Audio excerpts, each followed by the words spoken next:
Hola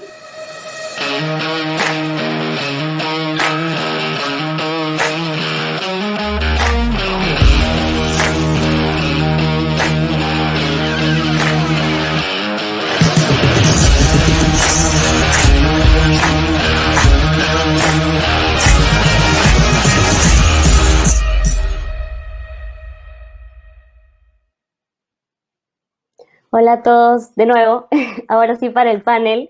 Este espacio lo pensamos un poco como para tomarnos un tiempo antes de continuar los siguientes días para mirar el panorama actual del Perú, ¿no? El Perú, el mundo, ha cambiado en los últimos 6 meses y para quienes hemos estado intentando seguir los cambios, perseguir los cambios a través de las noticias, sabemos que ha sido bien difícil.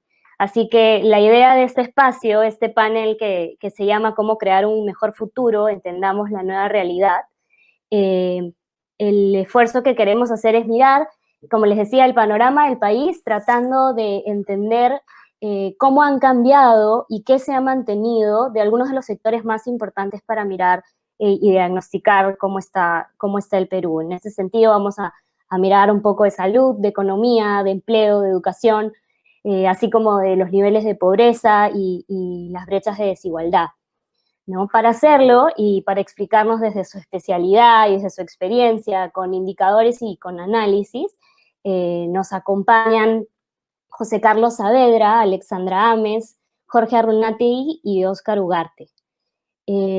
José Carlos es economista con un máster en economía y otro en finanzas, dedicado desde hace muchos años a hacer proyecciones, e identificar riesgos y oportunidades del entorno económico para construir un Perú más competitivo.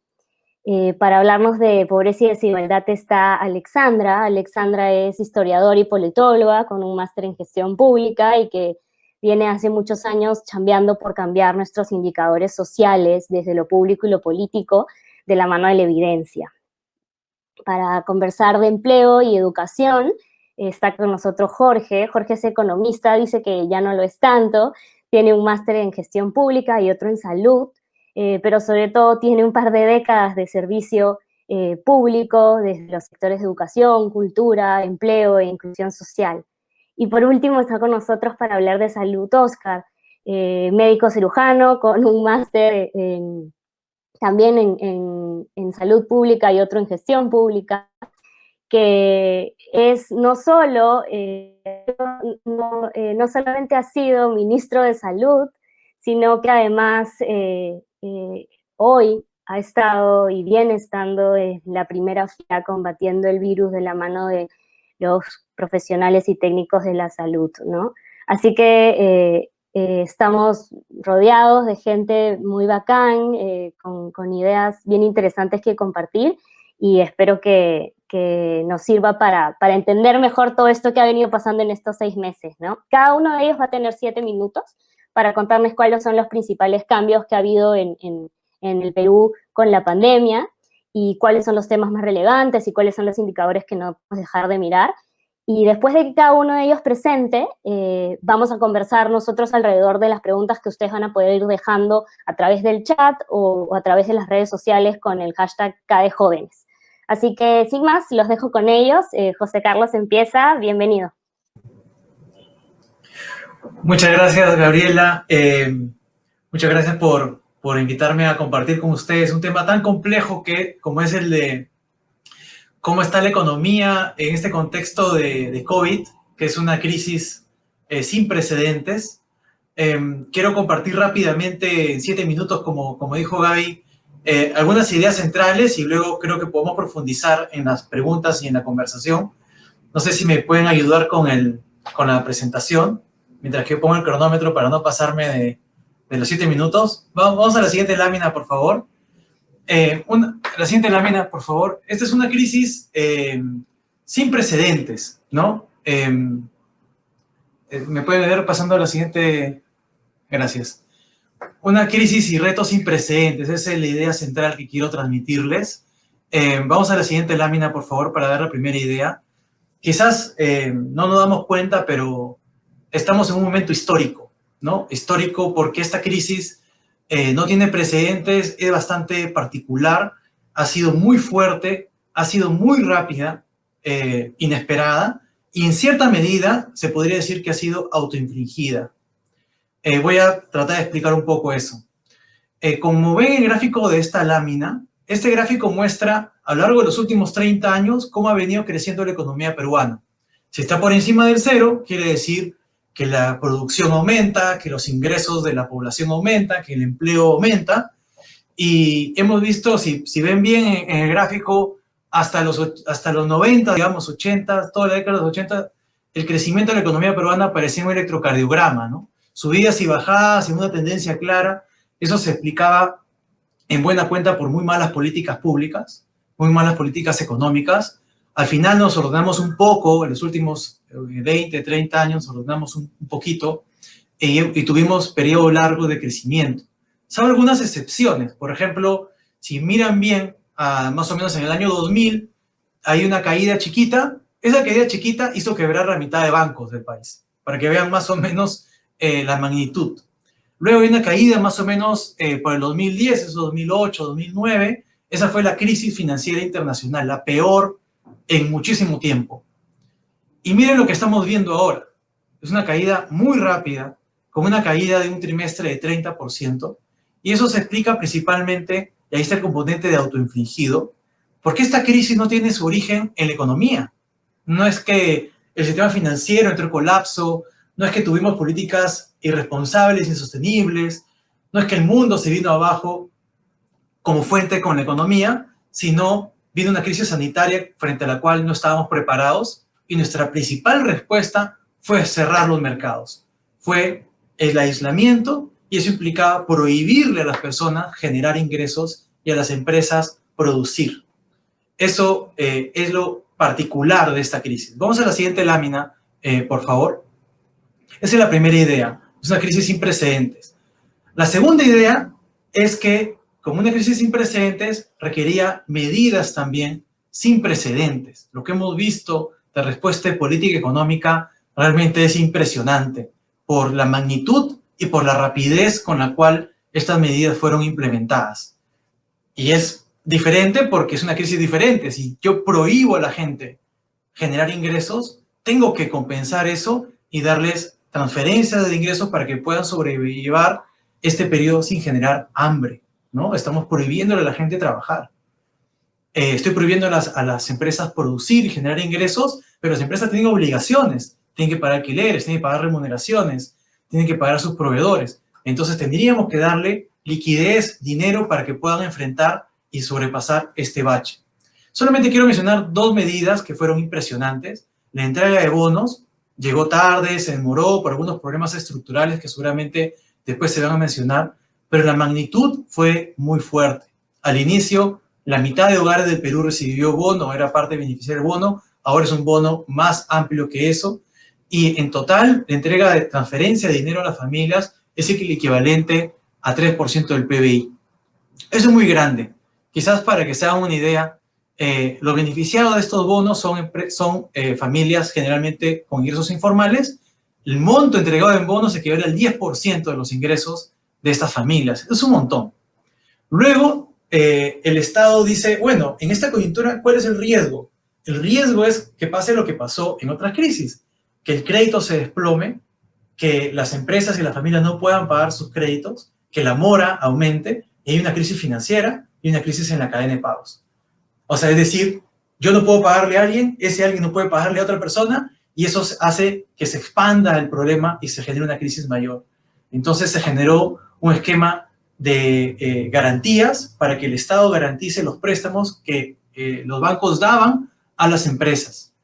El resultado es impresionante. Como ven en el gráfico que está ahí, el crédito en el Perú es uno de los que más ha crecido en todo el mundo, a pesar de la caída tan fuerte que ha habido. No se ha visto lo que se ha visto en otros episodios de desplome del crédito. Vamos a la siguiente.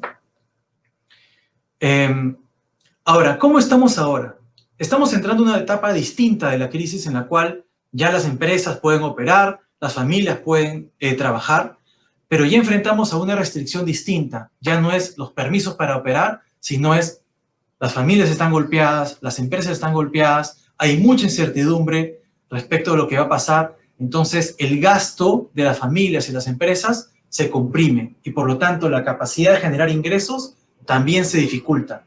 Hay que recordar que en la economía el gasto de alguien es el ingreso de otra persona. Si yo no gasto porque tengo temor o incertidumbre, los ingresos de otras personas se ven afectados. Y eso se ve a nivel de las familias de manera muy clara. Casi 90% de los hogares ha sufrido una caída de sus ingresos y ya empezamos a ver el golpe desigual que estamos viendo a nivel de hogares. El gráfico a la derecha muestra que el porcentaje de hogares que todavía no genera ingresos es mayor en aquellos que tienen menores niveles de ingresos. Los pobres, los hogares más vulnerables, están sufriendo más por esta crisis. Y esto es algo que tiene daños sociales muy importantes. Vamos a la siguiente lámina. ¿Qué esperar hacia adelante? Ya para ir cerrando, porque estoy viendo que voy 6 minutos. Vamos a la siguiente lámina, por favor. ¿Qué esperar hacia adelante? Lo que debemos esperar es que la economía peruana se recupere. Eso es algo que creo que hay un consenso. Muy pocos, creo que nadie espera que la economía peruana se recupere de esta crisis. Y es porque la economía peruana tiene bases muy sólidas. Vamos a la anterior lámina todavía, por favor. Bases muy sólidas. Tenemos una capacidad productiva que no se ha visto afectada. Esta crisis es diferente. Esta crisis no es que el sistema financiero se ha destruido, no es que ha habido un terremoto que ha destruido activos, no es que ha habido una guerra que afecta a nuestra capacidad productiva. Nuestra capacidad productiva sigue ahí, nuestro talento sigue ahí, el esfuerzo, la innovación, la innovativa, el emprendedurismo sigue ahí para poder hacer país, hacer empresa, hacer negocios, generar empleo, etc. Eso es algo que vamos a ver seguramente hacia adelante, pero va a ser una recuperación seguramente lenta, sobre todo porque el entorno de incertidumbre todavía es bastante elevado, ¿no? Entonces, vamos a recuperarnos, pero seguramente va a ser una recuperación lenta que se va a sentir frío todavía en el mercado laboral, con salarios que no necesariamente van a aumentar de manera importante. Y vamos a la siguiente para cerrar, me estoy pasando un poquito del tiempo.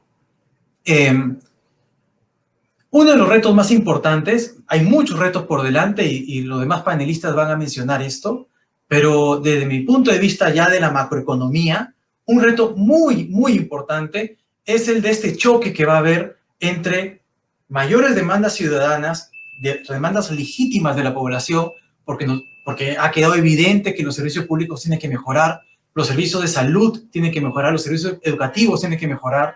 No podemos seguir siendo un país primero en la macro y últimos en la salud. Todas esas mejoras en los servicios públicos cuestan dinero, eso es inevitable. Y esto se da en un contraste porque el Estado va a tener que ajustarse el cinturón hacia adelante.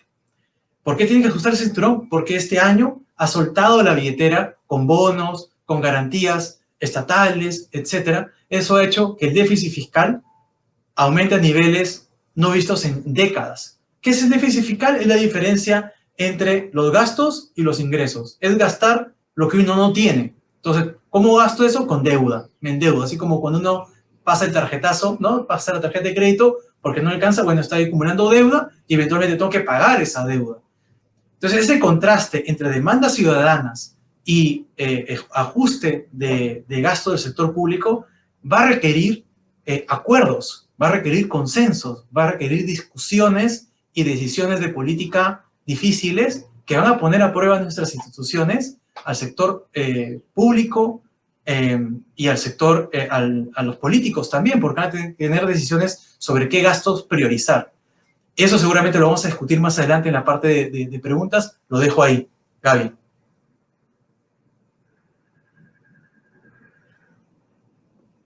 No me escuchaban, ahora sí. Gracias, José Carlos. Ahora va con nosotros Alexandra a hablar de desigualdad y pobreza. ¿Ale, estás ahí? Hola, ¿qué tal? ¿Cómo estamos? ¿Qué tal, chicos, chicas? Qué gusto verlos por aquí, esta vez conectada y conectados todos desde nuestras pantallas. Estoy muy contenta de estar aquí y poder hablar de este tema tan importante para todos nosotros y para el país en particular, ¿no? No sé si podemos empezar a proyectar.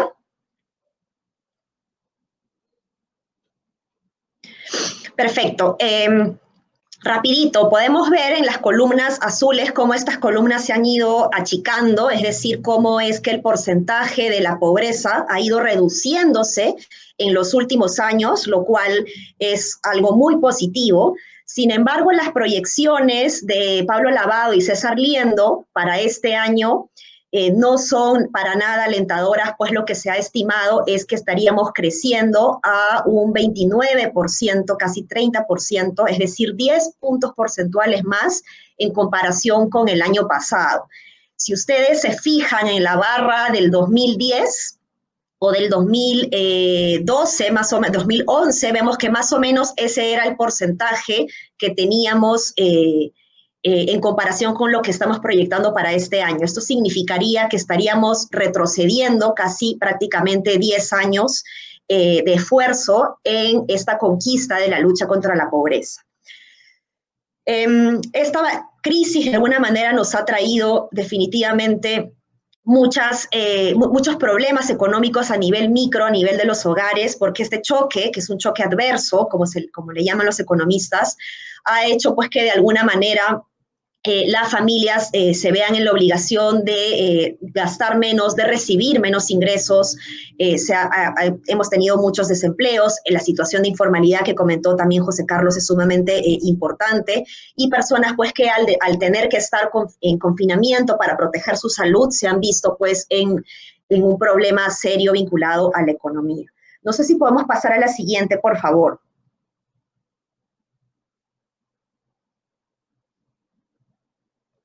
Bien, hablábamos nosotros, y lo decía José Carlos también, de que esta es una crisis de gran magnitud y sin precedentes.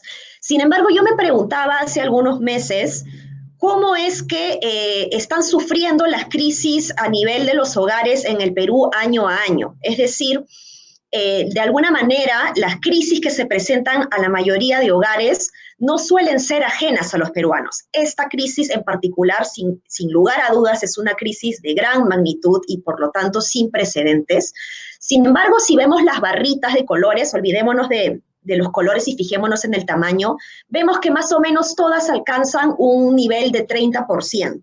¿Esto qué significa? Significa que año a año los hogares del Perú, o específicamente un 30% de los hogares del Perú, es decir, un tercio de los hogares del Perú, presentaron choques adversos en el último año. Es decir, las crisis de alguna manera no son ajenas a los peruanos y hay definitivamente diversas formas de clasificar estas crisis o choques adversos, que pueden ser principalmente por desastres naturales, por un hecho delictivo, es decir, si yo tengo una empresa de carpintería o de metalmecánica y me roban esta maquinaria, pues me veo en una situación económica seria que puede hacerme caer en la pobreza. Abandono del jefe de hogar también es una posibilidad. Enfermedad o accidente grave de algún miembro del hogar, es decir, yo soy carpintero, me tropiezo y tengo que estar enyesado 2 meses y eso me va a impedir trabajar y por lo tanto me va a impedir tener ingresos. Luego la quiebra del negocio familiar y también la pérdida del empleo de algún miembro del hogar.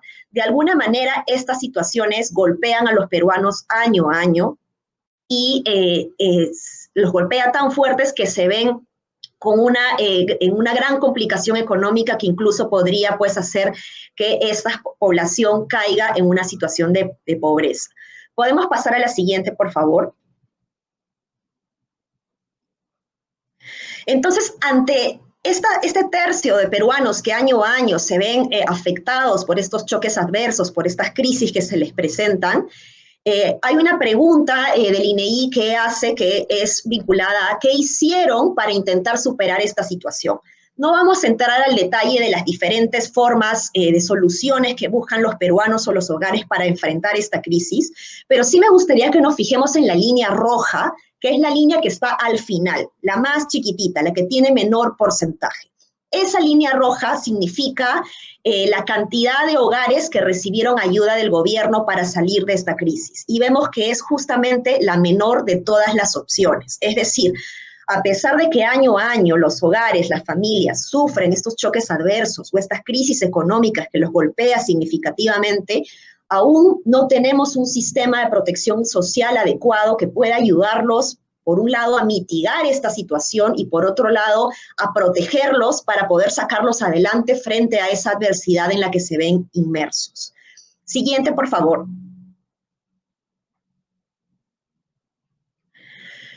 Entonces, esto lo que nos dice también, esta falta de protección social, es que de alguna manera estamos en un país diverso, con diversas oportunidades a nivel territorial. Cuando nosotros analizamos, por ejemplo, el porcentaje de pobreza del 2018, el promedio total, el promedio nacional era aproximadamente del 22%. Entonces nosotros podríamos decir, bueno, 22% es una cifra alta, pero manejable, no es una cifra tan dramática para un país como el nuestro. Sin embargo, si desagregamos ese promedio nacional y le ponemos una lupa territorial y lo clasificamos según la zona del país, es decir, solo si los clasificamos respecto a los hogares que están en la selva rural, la selva urbana, la sierra rural, la sierra urbana, la costa rural, la costa urbana, vemos pues que la sierra rural llega casi a niveles similares del 50%, es decir, el 50% de los hogares estarían en una situación de pobreza, pese a que el promedio nacional era tan solo del 20-22%. Vemos que la selva rural también llega al 40%, es una situación más complicada para ellos. Entonces, esto lo que nos dice es que no tenemos un solo Perú, tenemos diversos Perús con diversas realidades, con diversos indicadores, y efectivamente, pues si queremos empezar a cerrar estas brechas de desigualdad, tenemos que pensar con un enfoque territorial. Por ejemplo, si nos vamos al otro lado, en donde vemos el texto, podemos decir que 33 distritos tienen ingresos a nivel de los 1.800 distritos del Perú. 33 distritos tienen ingresos de menos de 100 soles por persona, no por familia, sino por persona al mes. Mientras que 4 distritos tienen ingresos de alrededor 2.000 soles per cápita al mes. Es decir, hay una diferencia entre estos distritos de 20 veces más. Inclusive hay distritos que llegan a tener un ingreso per cápita mensual de 50 soles frente a distritos que estarían recibiendo un ingreso aproximado de 2.000 soles por persona. Entonces, estas diferencias de ingresos es una diferencia sumamente grande que existe en nuestro territorio. Si miramos el índice de desarrollo humano, un índice elaborado por las Naciones Unidas que busca medir la calidad de vida de los países, si medimos el índice de desarrollo humano a nivel distrital, vemos que de los más de 1.800 distritos que tenemos, casi la mitad, el 47%, tienen un puntaje por debajo del obtenido por países de África subsahariana. Es decir, la mitad de los distritos del Perú tienen un puntaje similar a los peores resultados a nivel mundial de los países cuando analizamos este índice a nivel de países, ¿no? Entonces, vivimos en un país en donde algunos distritos tienen indicadores altos de calidad de vida y vivimos en un país en donde la mitad de los distritos estarían teniendo pues indicadores vinculados a las últimas posiciones del ranking mundial a nivel de calidad de vida, ¿no? Entonces, esta es la realidad que tenemos una gran desigualdad, un sistema de protección social que todavía no nos ayuda a protegernos y sacarnos adelante, y eso es algo que tenemos que empezar a cambiar, porque justamente la situación en la que nos encontramos es lo que nos ha hecho ver que necesitamos justamente de este sistema de protección social para poder salir fortalecidos de futuras crisis. No sé si podemos pasar a la siguiente. Bien, estos grafiquitos están con una letra muy chiquita, no sé si la pueden ver, pero para ir cerrando con algunas ideas, la desigualdad no solamente es monetaria, también está vinculada a servicios. Entonces, si nosotros miramos el promedio nacional de acceso a servicios de saneamiento, de conexiones de agua potable y desagüe, vemos que el promedio nacional es más del 80%. Si lo vemos con Lima Metropolitana es casi 100. Lima Metropolitana tiene 96% de acceso a estos servicios. Mientras que si comparamos la selva rural, que es la última barrita del gráfico, esta tiene casi 3 veces menos de los servicios que tendría Lima Metropolitana. Entonces, como les decía, las brechas de desigualdad no solo son monetarias, sino también están vinculadas al acceso a servicios. Si nos vamos al caso del acceso a Internet en el Perú, una situación sumamente complicada en la que estamos viviendo y en donde el acceso a la conectividad se ha hecho casi un servicio sumamente esencial, vemos pues que solo el 28% de los hogares en el Perú tienen acceso a este servicio de Internet en casa, es decir, todavía un 70% no lo tiene. Vemos que existen indicadores de falta de acceso a este servicio muy altos, como en la selva, por ejemplo, que son más del 80%, ¿no? En el caso de la Sierra Centro, que tenemos más del 90%, no tiene acceso a estos servicios y evidentemente la diferencia, la distancia entre el acceso y conectividad de este servicio desde el ámbito urbano es sumamente diferente desde el acceso a servicios desde el ámbito rural. No sé si podemos ir a la siguiente, creo que es la última. Y aquí nos vemos también con un caso bien interesante y preocupante, ¿no? El programa Aprendo en Casa, que ha tenido un despliegue muy importante para poder cubrir la educación de los niños, ha sido consciente de que no todos tenemos acceso a la conexión digital y por eso es que ha impartido también un programa de educación a partir del medio de televisores, ¿no? Sin embargo, si nos preguntamos cuántos hogares tienen televisores, en este caso, en los hogares específicamente con niños en edad escolar, vemos que en el área rural un 42% no tiene acceso a televisores, ¿no? Mientras que el mundo urbano solamente un 5% no tiene acceso a televisores. Uno podría creer pues que ya todos los hogares de manera generalizada tienen televisores. Sin embargo, vemos pues que para el mundo rural la historia es totalmente diferente a la del mundo urbano. Si miramos el promedio nacional que está en la cajita negra, vemos que el promedio es el 15%. Podríamos decir que es un indicador muy bajo, pero nuevamente, si lo separamos y ponemos una mirada rural de manera distinta a la urbana, vemos que la diferencia es evidentemente muy grande. Vamos a la siguiente, por favor, creo que ya no hay más. Sí, ya no hay más porque eso lo voy a plantear para ya la discusión con lo que toca ahora qué hacer, ¿no? Dado este contexto que nos toca hacer a partir de ahora, ¿no? Eso lo conversamos ya en la segunda ronda. Muchas gracias.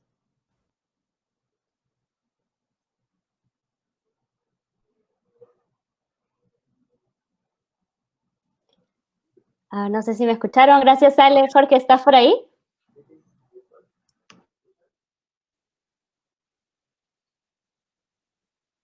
¿Ahora sí estás? Sí. Listo. Bueno, primero, muchísimas gracias. Buenas tardes a todas, a todos. Muchísimas gracias por la invitación a este evento y por la oportunidad de compartir con ustedes algunas ideas sobre educación y empleo. Como tengo dos temas, me he organizado la presentar primero algunas ideas sobre educación, luego tratando de primero diferenciar cómo era la situación antes de la pandemia, cuáles eran los problemas o las características que tenía primero educación, luego el mercado de empleo, el mercado laboral. Luego vamos a ver cuál es el impacto que ha tenido el COVID y la pandemia y las medidas que se han tomado para enfrentarla. Y finalmente voy a plantear algunas ideas más a modo de pistas para provocar un poquito la discusión y el debate. Entonces, si podemos ir a la siguiente diapositiva, por favor.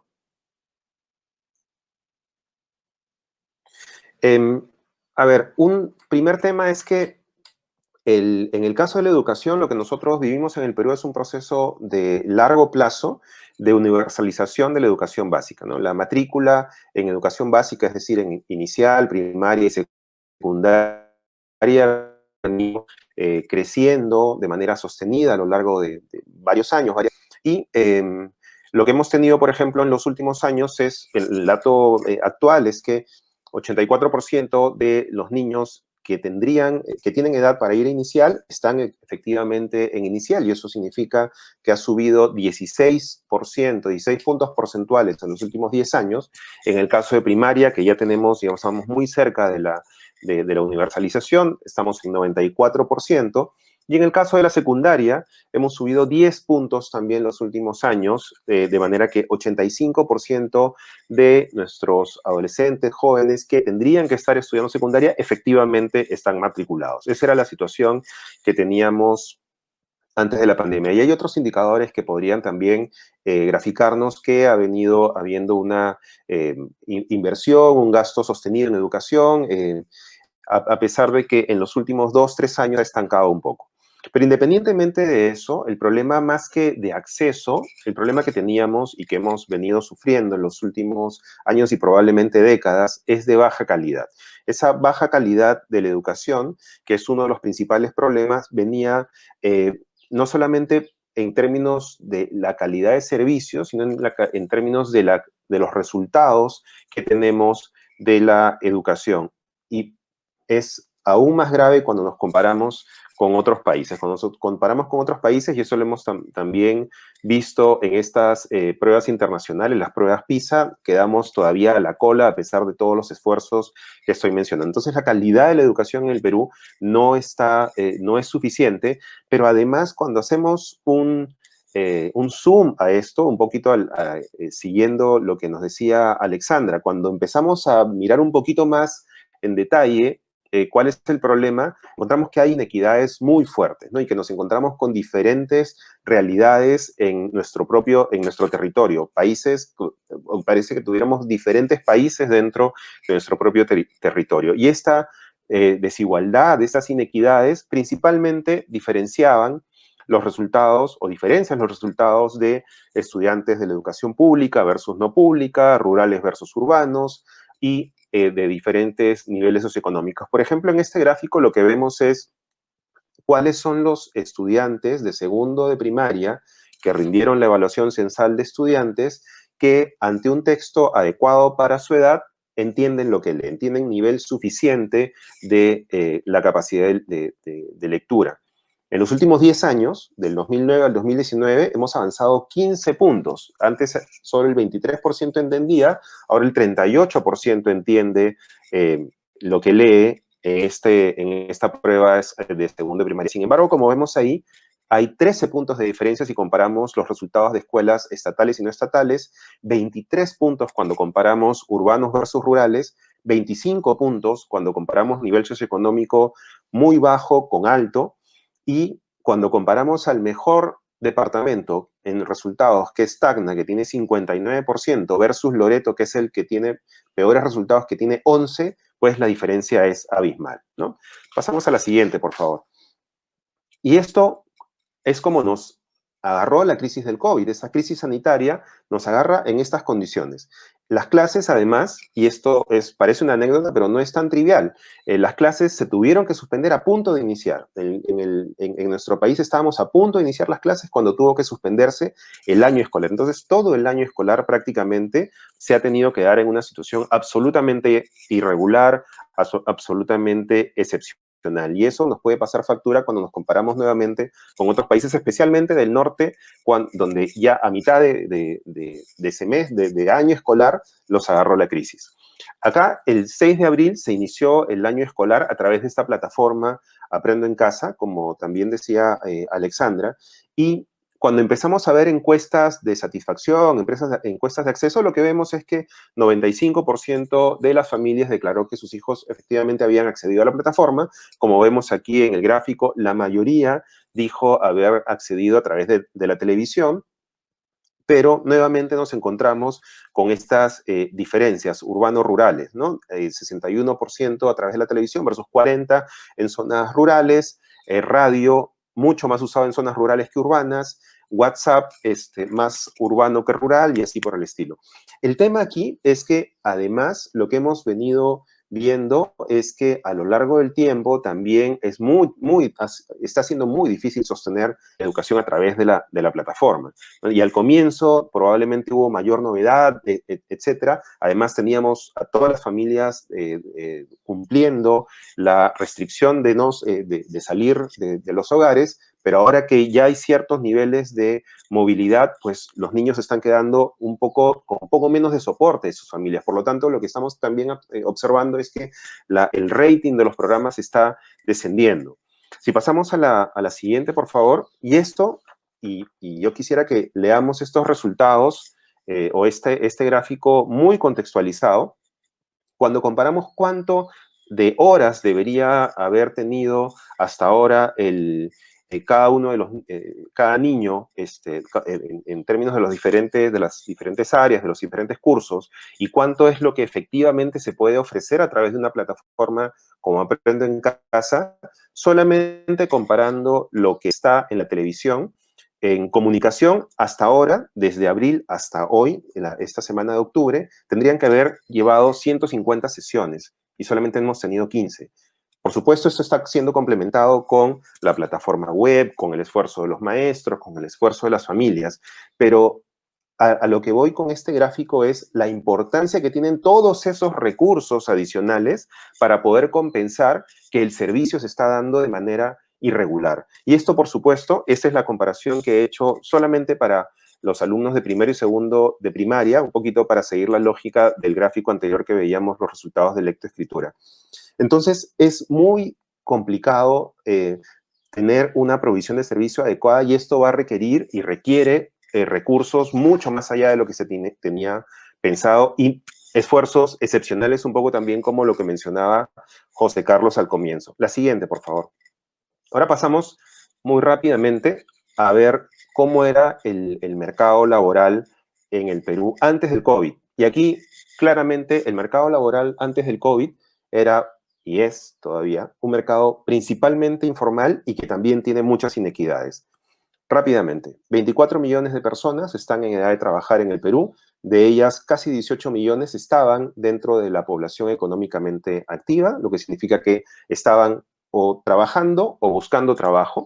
La tasa de empleo en el Perú se ha estado más o menos estabilizando alrededor del 4%, pero la variable de ajuste en el Perú no es la tasa de desempleo, sino es la tasa de subempleo. Quien pierde su empleo no queda desempleado por mucho tiempo, sino que busca la manera de recursearse y muy probablemente encuentre empleo de alguna manera precaria o con algún nivel de informalidad.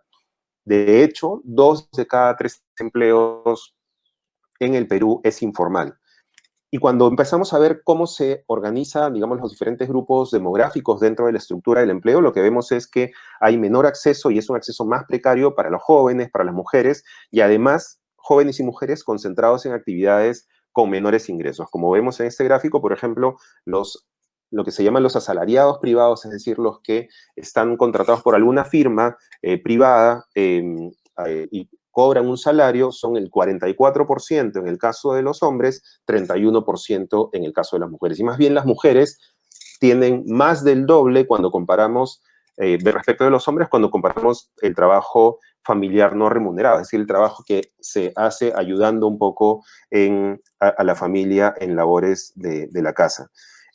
La siguiente, por favor. ¿Cómo ha impactado el COVID en el empleo? El peor momento de la crisis, de la crisis sanitaria y también y sobre todo la crisis en el empleo, fue el periodo abril-junio. 6.7 millones de personas perdieron el empleo.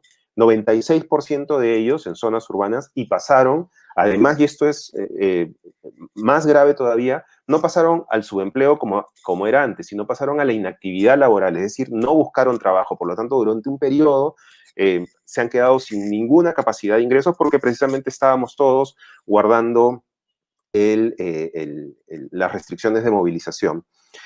Los grupos más afectados, como vemos en el cuadro, fueron jóvenes y mujeres y los trabajadores formales. El empleo formal, sobre todo, es el que más se ha perdido y es el que más tarda en recuperarse. Y han habido, y esto podemos entrar luego en los comentarios, otros grupos, digamos, demográficos y sociales que han sido afectados particularmente. Las diferencias, como podemos ver aquí, más afectadas las mujeres, más afectados los jóvenes y más afectados los que tenían trabajo formal. La siguiente, y como ya me quedan 30 segundos, voy a ir muy rápido.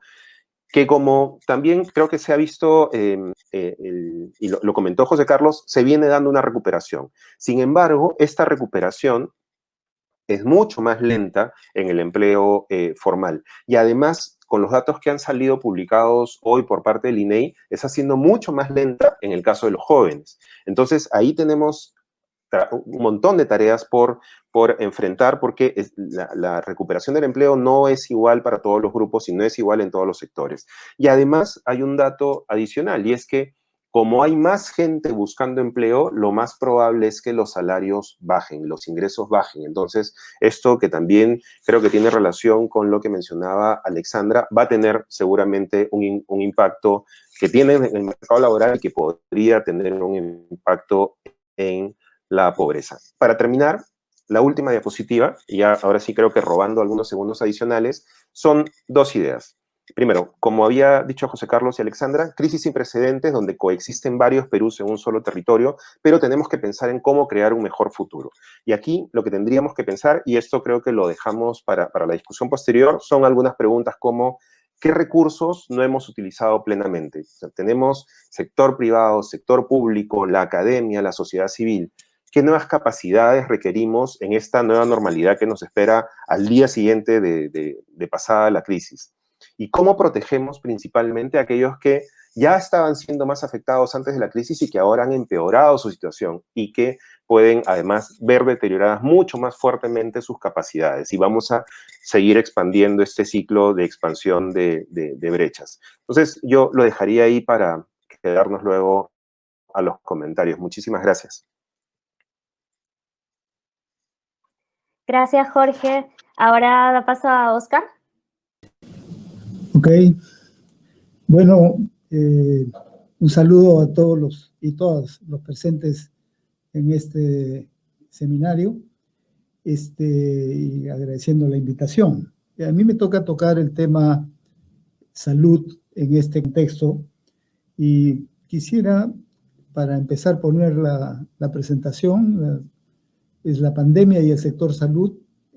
La siguiente, por favor. Miren, lo que quiero mostrar en esta primera lámina es, en la fotografía, ¿verdad? Es una situación espontánea que se dio en determinado momento de la pandemia, la gente migrando desde Lima hacia sus provincias o regiones de origen. ¿Qué cosa es lo que ha pasado ahí? Porque no hay otro país donde se haya visto una situación de este tipo. Migraciones masivas, no solo cientos, miles, decenas de miles de personas yéndose a pie a Huancavelica, a Junín, a Cajamarca, a cualquier parte, a pie, cargando sus bultos, como se ve ahí en la foto. Esto es expresión de una situación particular del Perú que explica en gran parte por qué nos ha pegado tan fuerte esta pandemia. La informalidad en nuestra economía y en la sociedad. Ese 72% de empleo informal, como nos lo ha recordado Jorge, explica por qué no se ha podido controlar adecuadamente. Se dijo que cuarentena, ¿no es cierto? Y distanciamiento social. La respuesta espontánea ha sido esa foto. Ahí no hay ni cuarentena ni distanciamiento social, obviamente. Y eso es lo que en su momento se supuso era el vector para transmitir el virus a regiones donde al inicio no estaban complicadas, como son todas las de la Sierra, Centro y Sur. Bueno, frente a eso, el otro factor fundamental es un sector de salud débil.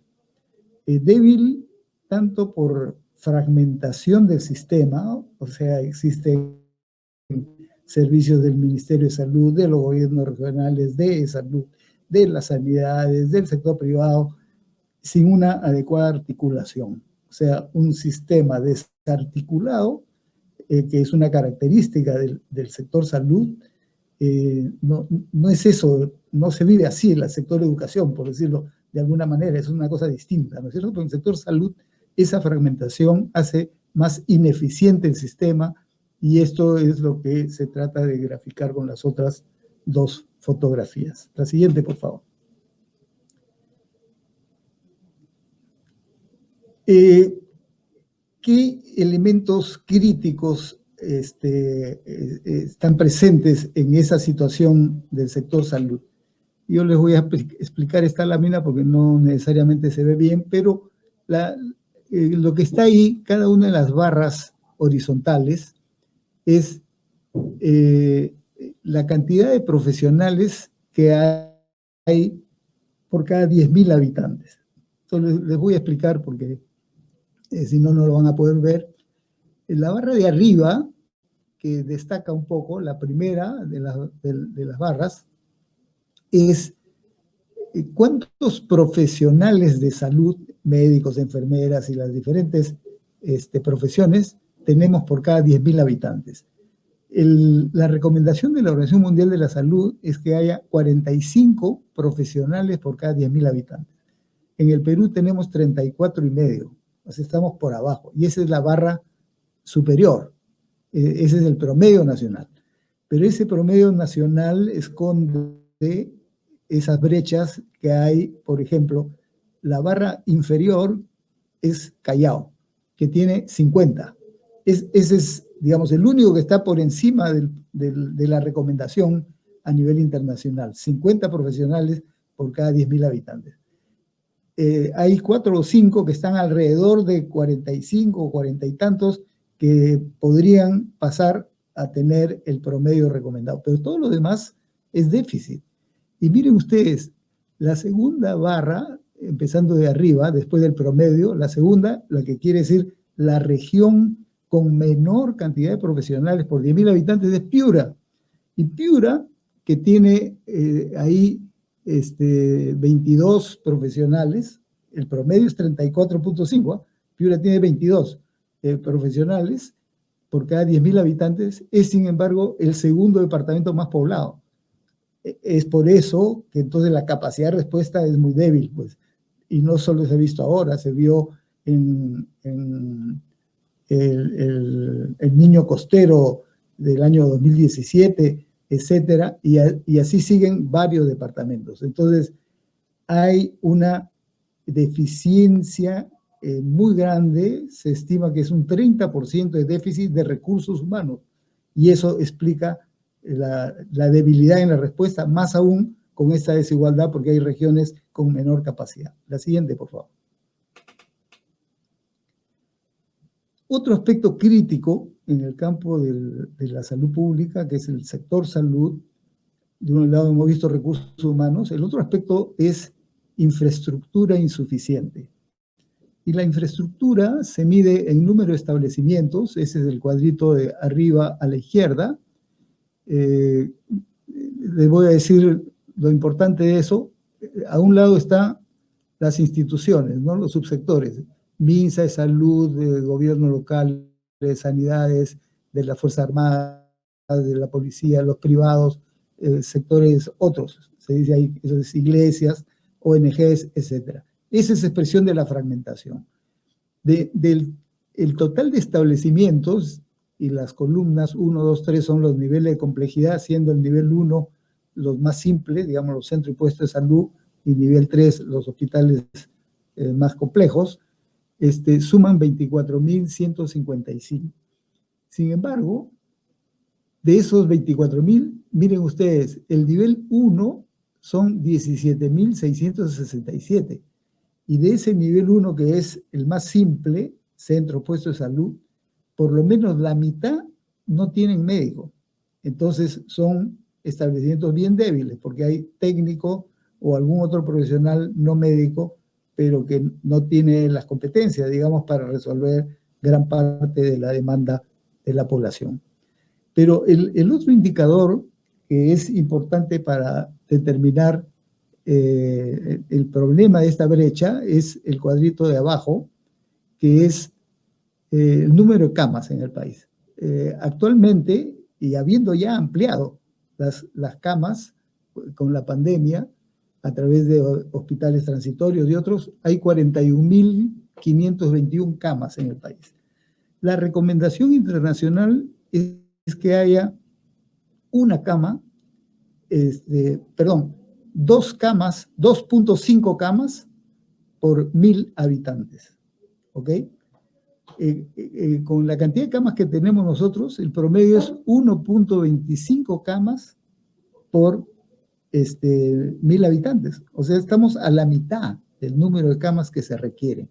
Y el cuadrito de la derecha, para comparar, muestra otros países latinoamericanos. Cuba tiene 5.2 camas por 1.000, Argentina 5, Uruguay 2.8, Brasil 2.5, está en el promedio, digamos. Chile 2.3, está cercano. Colombia 1.7, Ecuador 1.4 y nosotros 1.25. Es decir, es la expresión de esta debilidad para dar respuesta en lo que se refiere tanto a atención primaria como a nivel hospitalario, que en el caso de la pandemia ha sido una necesidad fundamental para los casos severos, donde se tiene que dar con oxígeno, con tratamientos más complejos, etc. Pasemos a la siguiente.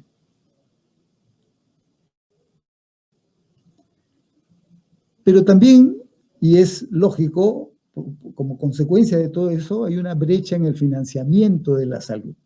¿Cómo podemos saber si tenemos o no una brecha? Miren, el gráfico de la izquierda nos muestra cuánto es el financiamiento de las 3 fuentes de gasto de salud en el país. Y esto lo conocemos porque hay estudios de cuentas nacionales que nos dan la información. El gobierno, esto con datos del año 2018, estaba en 17.000 y pico, un poco cercano a los 18.000 millones de soles al año. E-Salud estaba en 11.000 millones. Y el gasto privado, que en gran parte es el gasto de bolsillo de la gente cuando va a comprar algo en la farmacia o va a una consulta privada y paga de su bolsillo, pero también ahí está la inversión del sector privado cuando construye clínicas o las perfecciona, 12.000 millones.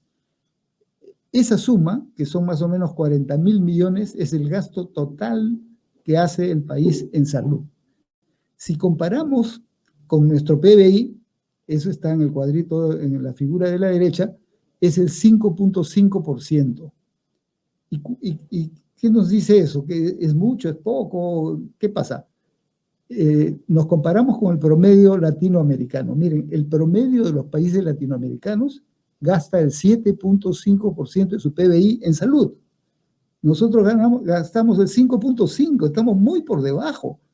Es lógico que con eso no tengamos los recursos humanos suficientes, no tengamos la infraestructura, no tengamos las condiciones para atender, y esto lo ha desnudado, digamos así, la pandemia. Entonces, el financiamiento se convierte en un tema crítico, que es lo que debería ser superado ahora en adelante. La siguiente, por favor. Bien, yo quiero de estas 2 láminas que faltan resaltar solo 4 aspectos, dejando un mayor desarrollo para la siguiente parte final, porque ¿qué cosas requerimos? Requerimos 4 cosas en primer lugar, y con eso termino. 1, un sistema articulado, unificado. No necesariamente todos fusionados en una sola institución, no. Pueden mantenerse, pero articuladas y funcionando como un solo sistema. Segundo, necesitamos algo que Alejandra mencionó, se necesita protección financiera. Bueno, en el caso de salud, la protección financiera es el aseguramiento. Por lo tanto, la política de aseguramiento universal que se inició el año 2009, que está a punto de culminar, debería mejorarse en cuanto a financiamiento y capacidad de respuesta, pero esa es la alternativa. En tercer lugar, tiene que fortalecerse el primer nivel de atención, que es donde se puede resolver lo más importante de la promoción de la salud, la prevención y la atención básica. Y finalmente, aunque José Carlos nos planteó una figura efectivamente no muy optimista del futuro, sin embargo, dentro de esas condiciones adversas, salud tiene que ser prioritaria. y por lo tanto tenemos que ampliar el financiamiento en salud, porque ese es el sacrificio que tenemos que hacer como país para resolver esta precariedad en la que nos encontramos. Muchas gracias. Muchas gracias, Oscar. Ahora hemos volado un poco con el tiempo, así que me va a tocar a mí, en vez de hacerles las preguntas que habíamos conversado a cada uno de ustedes, contar yo un poco las reflexiones que nosotros tuvimos como panel al elaborar este espacio, ¿no? Y de repente al final le abrimos el micro a cada uno de ustedes para dar una idea final y despedirnos y continuar este diálogo por las redes, tal vez con el hashtag de CAE Jóvenes. Primero, de la conversación con José Carlos y de hecho también con Oscar en su momento, hablábamos de que existe una tensión real, no inventada, sino efectivamente real, entre satisfacer demandas urgentes y legítimas de mejoras en los servicios públicos y en la protección social y el sostener una economía competitiva y con margen, con espalda, para poder atender una futura crisis, ¿no? Y como Icefo les planteaba que cuán importante es que a meses de las elecciones podamos encontrar las condiciones de establecer un debate que nos permita encontrar un nuevo equilibrio entre estos dos valores en tensión, ¿no? Porque ya sabemos que el equilibrio que teníamos no era tan equilibrado como pensábamos y escondía mucha desprotección de las que Alexandra y Jorge han hablado, ¿no? Pero a la vez sabemos cuán riesgoso podría ser y cuán desbalanceado podría ser que por arreglarlo o por defenderlo volvamos a inclinar la balanza en algo que nos haga daño a corto o mediano plazo, ¿no? Y en ese sentido de un debate y de encontrar puntos en común, en el caso de Alexandra y las brechas de desigualdad y los indicadores de pobreza, en el chat los caístas hablaban también de cómo dejaba esto a los niños, a los jóvenes, a las niñas. Jorge habló también de las diferencias entre mujeres y hombres, ¿no? ¿Cómo hacemos para establecer metas, para mirar indicadores en los que podamos concentrarnos, que sean los que gatillen ese desarrollo o ese estar seguros de que estamos avanzando en la dirección correcta, ¿no? ¿Cómo tal vez podemos encontrar metas como los mismos caístas conversaban en estas poblaciones que están en mayor desprotección, para alinearnos todos, ¿no? Del sector público y privado, para alinearnos de las diferentes formas que cada uno tiene y oficios que uno desempeña, pero también desde las diferentes posiciones políticas, ¿no? e ideológicas frente al debate, ¿no? Y pensar y trabajar en temas de empleo también, de niñez, de educación, implica mirar al futuro, ¿no? Y lo que nos han mostrado Oscar y Jorge también en cuanto a educación y salud, nos habla de un sistema al que le golpeó una emergencia y tuvo que estar extremadamente concentrado en el hoy, en el atender, ¿no? Cuando hay un desastre, hay un momento en el que lo que entregas es agua, lo que entregas es carpas, ¿no? Nadie va a poder vivir para siempre con una botella de 5 litros de agua ni con una carpa, pero necesitas eso para el hoy. Y ahora nos toca pensar en el futuro, en el mañana, ¿no? Y cuán necesario es encontrar este espacio para construir no la estructura que nos permita atender la emergencia, sino atender la vida posterior a este golpe, que sigue siendo crisis, pero no estamos en la misma circunstancia que cuando empezamos, ¿no?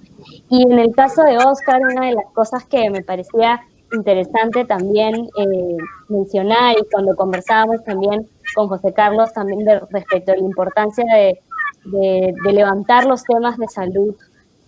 Hace algunos años vivimos en un consenso de que el Perú no va a poder salir adelante si no invertimos en educación. Casi cualquier político, casi cualquier joven, chico, chica, niños, mis sobrinos o los suyos, sabe que la educación es el pilar, ¿no? ¿Cómo hacemos para lograr algo como eso en salud? ¿Cómo hacemos para darle a la salud el lugar que merece en la agenda de prioridades? Pero a la vez, y esta era una pregunta que le dejo a Oscar para en el futuro conversarla, ¿cómo hacemos aquellos que no somos parte del cuerpo médico, que no somos pues, doctoras, ni doctores, ni enfermeros, ni personal técnico, para colaborar con ese reto, ¿no? ¿Cómo hacemos para generar un espacio, un momento en el Perú que nos haga a todos comprometernos y encontrar maneras para hacerles útiles a todos aquellos que sirven en el sector salud y hemos tenido tan desatendidos en los últimos tiempos? Así que lo que les pediría es a cada uno de ustedes, si tiene un minuto, solamente para despedirnos y para agradecerles a los cadistas por su tiempo y a ustedes por estas presentaciones tan bacanes. Ha sido como una versión express de clases para todos, con la experiencia que tienen. A todos nos hacen sentir, por un lado, que no sabemos lo suficiente y por el otro, que por fin entendemos de qué iba cada uno de estos temas. Así que muchas gracias por la claridad que han expuesto y les pido que se despidan de los cadistas y quedemos abiertos a esta conversación en el futuro. Oscar, ¿podrías? Sí, cómo no, agradeciendo nuevamente esta oportunidad. Yo diría lo siguiente, hay una definición de salud pública que fue dada por un doctor Charles Edward Amory Winslow, nada menos que en 1920, o sea, hace 100 años, y tiene plena vigencia, porque ¿qué dice esta definición? Y la salud pública es la ciencia y el arte de promover la salud, prevenir las enfermedades y prolongar la vida curando enfermedades cuando se presentan, pero a través de esfuerzos de la sociedad, de las instituciones públicas y privadas, de la comunidad y de los individuos, es decir, todos. Porque todos podemos promover. ¿Qué cosa es promover? Dejar de fumar, hacer deporte, hacer alimentación saludable, eso es promover. Generar espacios de recreación, etc. Prevenir las vacunas, etcétera, y contribuir a eso. Todos podemos contribuir, niños, adultos y tercera edad también, por supuesto. Mil gracias. Jorge. Sí, bueno, nuevamente, mil gracias. En 20 segundos. Durante la guerra, en plena Segunda Guerra Mundial, Inglaterra aprobó la reforma educativa más importante de las últimas décadas. Ellos durante la guerra y en pleno bombardeo de los nazis sacaron un documento que se llamó la educación después de la guerra. En plena crisis estaban pensando en eso. Hace solo 3 meses, Corea acaba de aprobar el nuevo pacto, que es para hacer una Corea digital, verde y con un sistema de protección social muy fuerte. ¿Qué necesitamos nosotros para ser audaces, para salir más fuertes de la crisis? Les dejo esa reflexión. Muchísimas gracias nuevamente. Gracias, Ale. Sí, bueno, una última reflexión para ser conscientes, ¿no?, de que los peruanos todos somos resilientes y vamos a salir de esta, pero de alguna manera unos van a salir más rápido que otros y algunos probablemente no van a poder salir sin ayuda, y es ahí en donde el Estado tiene que apuntar. Gracias. José Carlos. Gracias. Me quedo con las importantes reflexiones que se han hecho ahora al final. Totalmente de acuerdo con eso. Y yendo a tu pregunta inicial, Gabriela, sobre la parte política, yo creo que uno de los principales retos que tiene el país es cómo encontramos acuerdos políticos, ¿no?, que pongan por delante el bien de la población con medidas que son sostenibles. Y ahí solamente quería mencionar 2 aspectos que tienen que ver con lo que se mencionaban antes, que me parecen cruciales, ¿no? El tema de la protección social. El esquema, el contrato social que tenemos es que la protección social hoy día está muy vinculada al contrato laboral formal. Y no tiene que ser así necesariamente, porque solo algunos tienen el contrato laboral y están protegidos, digamos. Esta crisis lo ha dejado clarísimo. Ahí hay una discusión enorme que tener de regulación laboral, ¿no?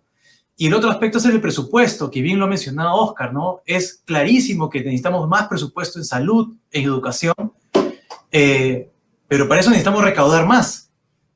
Estamos como sociedad, estamos dispuestos a pagar más por eso, deberíamos, pero la recaudación tiene que aumentar para eso. Hoy día, la mitad de la recaudación se va al presupuesto de salud y educación, la mitad.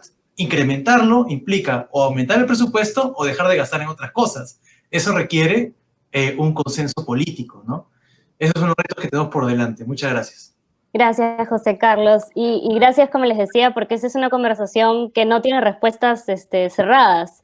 Es una conversación en la que incluso nosotros tenemos para debatir y lo importante es que encontremos el espacio como sociedad para tener un debate alturado, con evidencia y con empatía, ¿no? Y entonces con esto cerramos este espacio. Gracias, Oscar, gracias, José Carlos, gracias, Jorge, gracias, Alexandra, gracias a los que nos están escuchando. Y tengo 2 cositas para decir antes de terminar. No se olviden, por favor, de llenar la encuesta que va a aparecerles al terminar esta sesión y los invitamos a participar de los círculos de reflexión, que es lo que sigue justo después de nosotros. Y van a poder conversar todo lo que nosotros no estamos pudiendo conversar. Y no se olviden también de conectarse luego para la sesión de Empresas con Propósito. Así que muchas gracias de nuevo y seguimos conectados. Chao, chao. Chao, gracias.